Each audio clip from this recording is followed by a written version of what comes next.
1, 2, 3. Ito pa. Dito tayo. See the forest trees. Cold is what's this?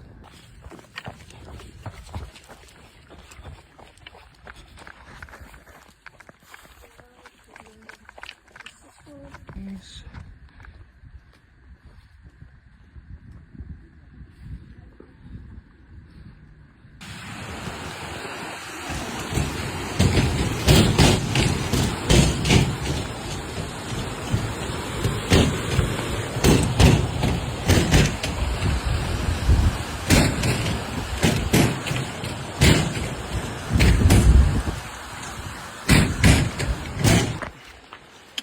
Alright, putek, ang bilis mo ah.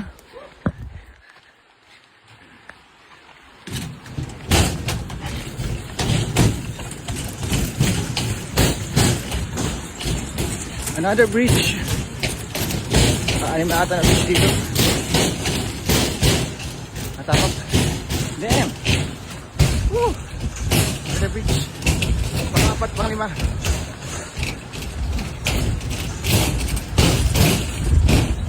Ayan, may mga pabalik na. 10 kilometers in. Alright! Muna Sir Marlon. Grabe. Top 20 siguro yun.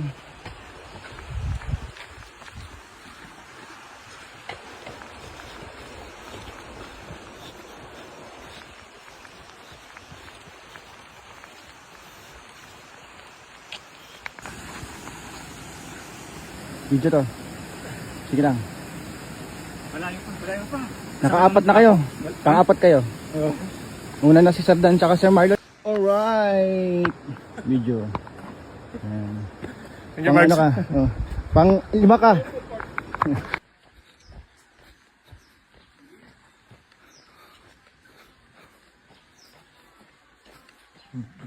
Pa rin. Alright. I can Wait. buti may Present lakas eh. pang mag-picture.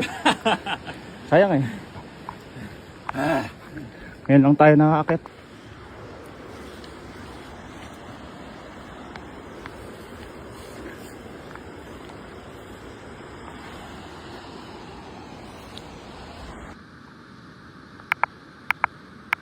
At 23 kilometers after more than 1.5 hour sa 22.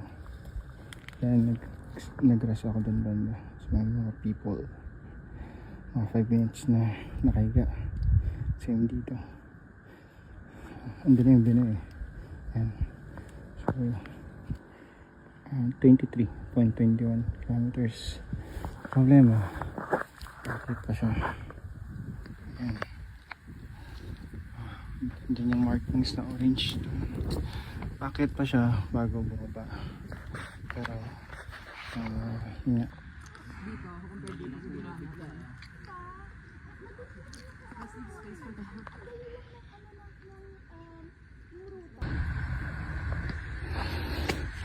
Time check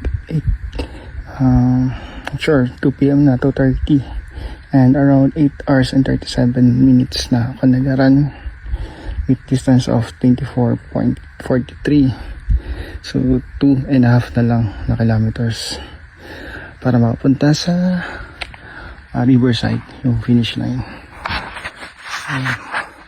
Wish me luck. Okay. Pagod na pagod.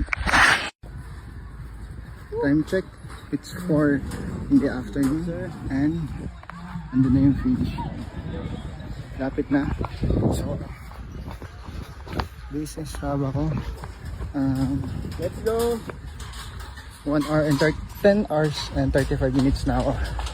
Nasa trail running with a distance of 28.69. Okay, lapit na. And may mga naliligo na. And bye-bye. See you at the finish line.